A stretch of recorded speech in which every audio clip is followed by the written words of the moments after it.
Hello friends, welcome to Sutapa's kitchen. আজ আমি তোমাদের মটর মশলার দারুণ একটি রেসিপি করে দেখাবো। কতগুলো কাঁচা লঙ্কা আর একটু আদার আমি আগেই পেস্ট করে নিচ্ছি। একটু জল মিশিয়ে পেস্ট করে নিলাম। দুটো মতো পেঁয়াজ, 6-7 কোয়া রসুন, বেশ কিছুটা কড়াইশুঁটি একসাথে কিন্তু আমি একটা পেস্ট করে নেব। আবারও অল্প একটু জল মিশিয়ে কিন্তু আমি পেস্ট করে নিচ্ছি। একটু লবণও মিশিয়ে দিলাম। একটু পেস্টটা একটু তোমরা একটু দেখে নাও, কিন্তু তোমরা মিহি করবে না, একটু যেন থকথকে থাকে সেভাবে কিন্তু পেস্ট করে নেবে। আলুটাও কিন্তু আমি কাঁচা আলু, এটাকেও কিন্তু আমি একটু গ্রেট করে নিচ্ছি।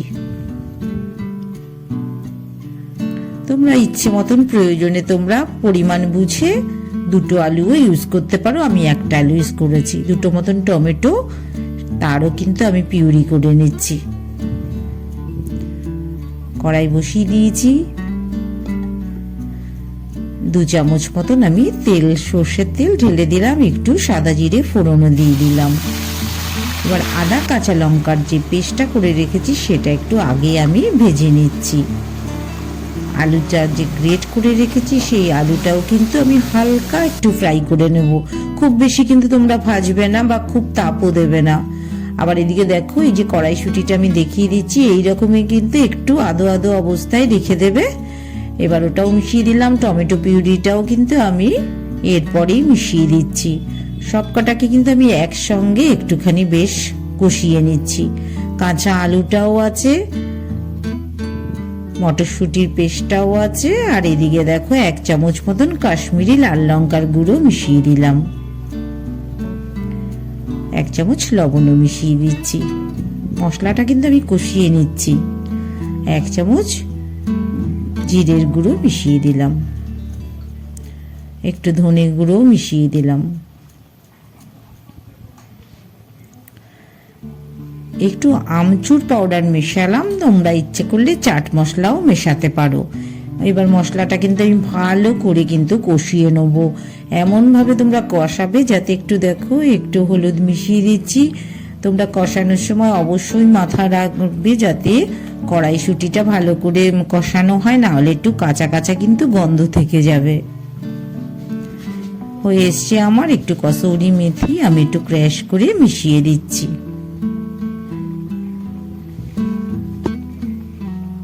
আমার কিন্তু গ্রেভিটা মোটামুটি রেডি হয়ে গেছে।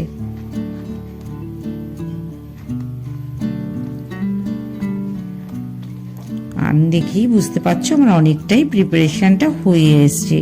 এদিকে আরেকটা ফ্রাই প্যানে কিন্তু অল্প সামান্য একটু তেল দিয়ে আমি কিন্তু কড়াইশুঁটিগুলোকে একটু ফ্রাই করে নেব। একটু গোটা গরম মশলা দিয়ে দিলাম, দুটো মতন, 3-4টে দিয়েছি, কাঁচা লঙ্কা দিয়েছি, তোমরা তোমাদের ইচ্ছে মতন দেবে। একটু হিং দিয়ে দিলাম। এবার দেখো কড়াইশুঁটিগুলো যে নিয়েছি সেই কড়াইশুঁটিগুলো কিন্তু আমি এবার একটু হালকা করে ফ্রাই করে নেব, তাতে আমার 60% মতন ভাজা হয়ে যাবে। আমি একটু হালকা করে কিন্তু একটু ভেজে নিচ্ছি। একটু লবণও মিশিয়ে দিলাম।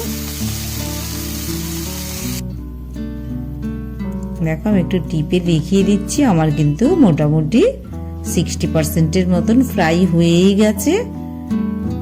এবার আমি গ্রেভির মধ্যে এই ভাজা কড়াইশুঁটিগুলো মিশিয়ে দিচ্ছি। আবার একটু নাড়াচাড়া করে নিচ্ছি। একটু দেখো আমার কিন্তু অনেকটাই বয়েলড হয়ে এসছে।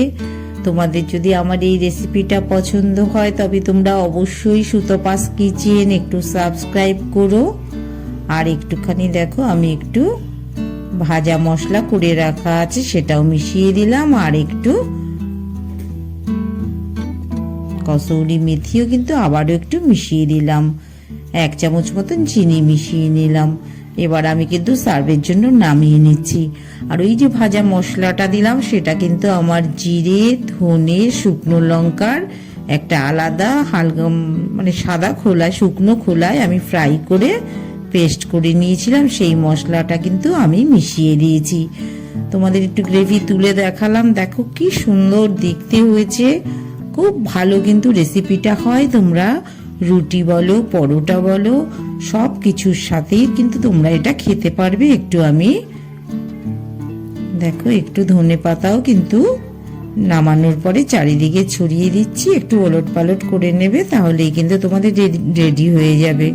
তোমরা সুতপাস কিচেন মনে রেখো, একটু সাবস্ক্রাইব করো, লাইক শেয়ার তো অবশ্যই করো, সাথে থেকো। আবার দেখা হবে তোমাদের সাথে।